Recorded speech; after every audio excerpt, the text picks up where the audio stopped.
All right, guys, this is a quick. This is actually a quick behind the scenes take. We just did a podcast together, which you guys will hear in a few weeks, I guess. I don't know. Whenever it comes out, you'll hear it. But I want to take a second here to talk with DT about 5 habits that successful entrepreneurs do. And we're obviously so successful that we feel like it's necessary to bestow our knowledge on you. So make sure you watch this video just a second. Check it out.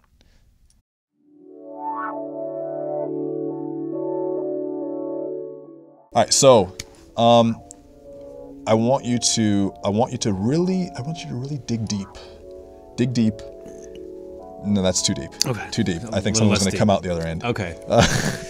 Dig a little bit less deep, but you know, I think there's a lot of hype around habits now. Like it's becoming even more trendy to talk about like what are your habits? Like what do you do? Maybe it's just a Santa Monica thing. I don't know.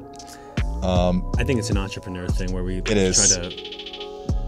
try to define concretely, like do this, and those are obvious paths towards success or towards succeeding at whatever the thing that we're talking about. Yeah, and you try to model other successful people, and I think that on the one hand you should find your own groove, but on the other hand there are some things that successful people commonly share, like ideas, traits, and habits, and we've built a lot on each other over the past couple years. Like, hey, try this. And I think we've really helped each other with a lot of we pass each other book recommendations and workout recommendations and coaches. We train with the same coaches and we make friends. And so I think there is something to this. And I wanted to talk to you really quick off podcast about some habits that you've picked up, and then I'll jump in there too. But we have 5 habits. We talked about them just a second ago. Okay. So what's the first habit that all successful people, not all successful people,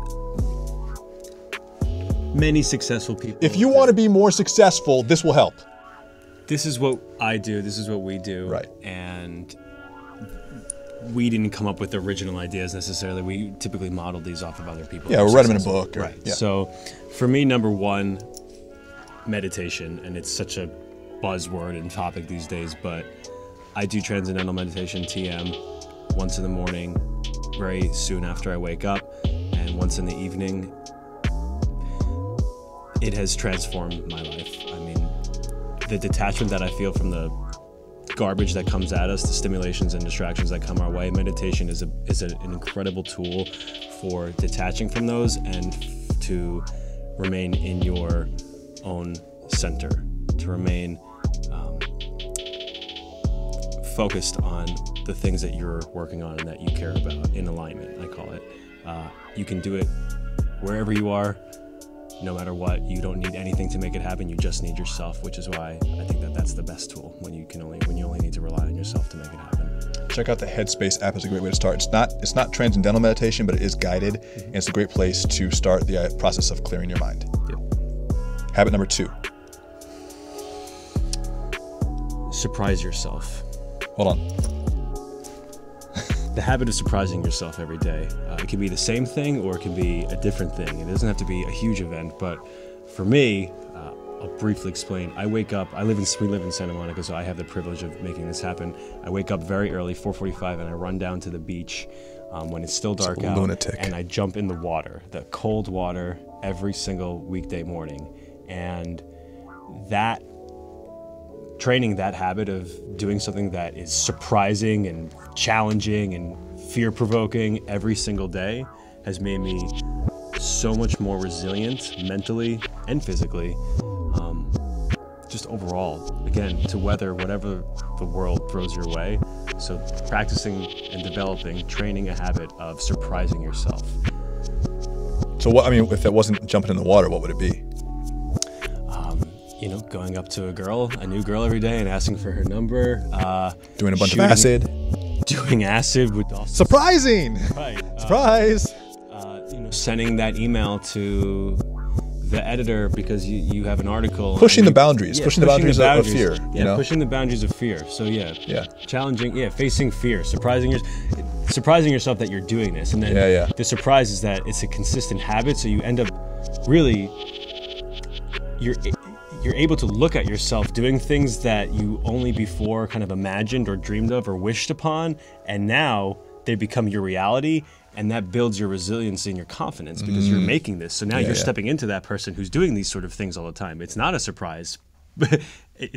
You can look back to the entire year's worth of surprises that you've just performed. All of a sudden, you're a different person when you start to view yourself that way. Write down a list. There's a book called The Magic of Thinking Big. It's an old book from the 50s actually, and the idea is writing down a bunch of things that seem completely out of your domain. Or there's a recent movie, The Bucket List, that kind of talks about this. Write down that list and start shocking yourselves by doing the things you put on the unattainable list. What's the next one? Exercise. Oh, that's so predictable. Yeah, but you know what? For people who don't exercise, that's the hardest thing. So building up the habit of doing it. And it doesn't have to be working out at the gym. Even just walking. When we as humans are designed to walk. That's how we moved out from Africa into the rest of the world. We are built for that, and it is so cathartic to just remove yourself from whatever you're doing. Even going on a 5-minute walk, if you really practice that and think of it as a form of like moving meditation, can help with feeling bored and fatigued at the office in the middle of the day, can help your digestive system. So I like to walk. I don't have a car here in Los Angeles, which is ridiculous. Which is why you texted me before this. Can you pick me up? And you didn't come, and I still beat you to the office. So I Uber everywhere and I walk everywhere. I Uber everywhere and I walk everywhere.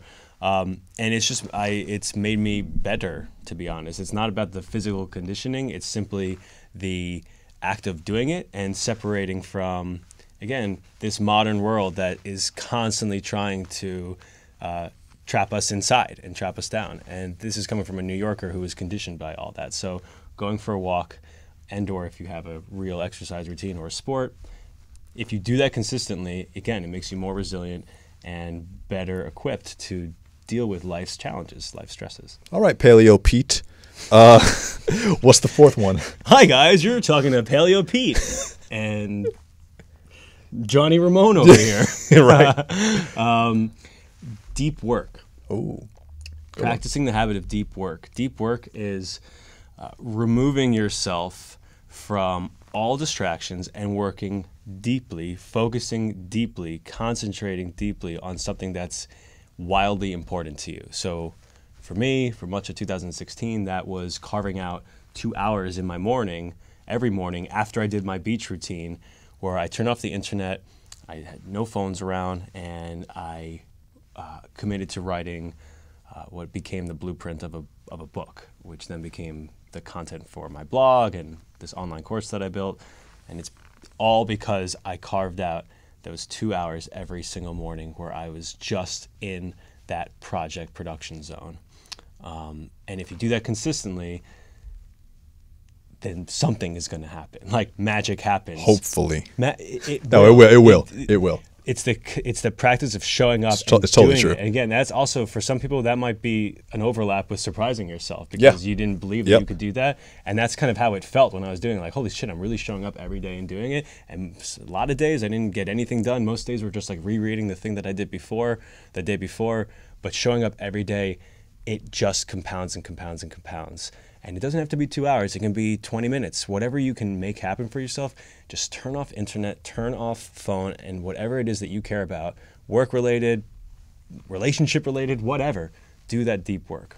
So this is a great place to crystallize it, because you think, all right, we're talking about 5 habits of successful people, and the success that you have is contingent on your ability to not just go deep into the work, but get it out there. So what's kind of the crystallizing point on this? Yeah, number 5 would be to produce, to ship it, to do the work and then put it out there.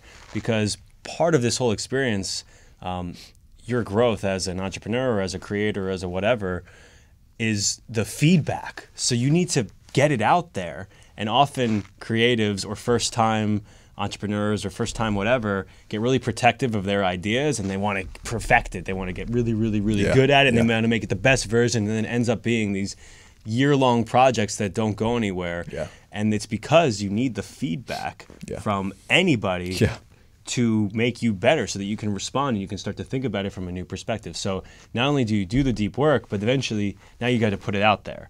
And then it takes on a whole new life of its own, and then you can crystallize your ideas. You can start to support your positions even more strongly, and you can kind of reject other things that you weren't sure about. You need that feedback. It can't exist alone inside your head. Rare is it that gems have formed just in people's heads without getting it beyond them, especially when business. You have to, with business, with services, with products, you can't just work on something by yourself in a silo of one and then expect millions of people to care about it. You got to start small, and you got to get the customer feedback in order to then improve the thing. And there you go. I love it. Boom. Do you have a YouTube channel? Evolution Eats. I don't update it. Goddamn shame. Millennials are supposed to know about this tech. Okay, so I'm working on it. Look, 2017 is the year of the DT. Daniel Thomas Hind. Okay, that was weird. Listen, you got to go subscribe. Listen, you got to go subscribe to this channel. The channel you're watching right now is my channel. It's the best channel. The subscribe button is somewhere in here, around here. Leave a comment, like this, share this. Love me because I love you. I'll talk to you soon.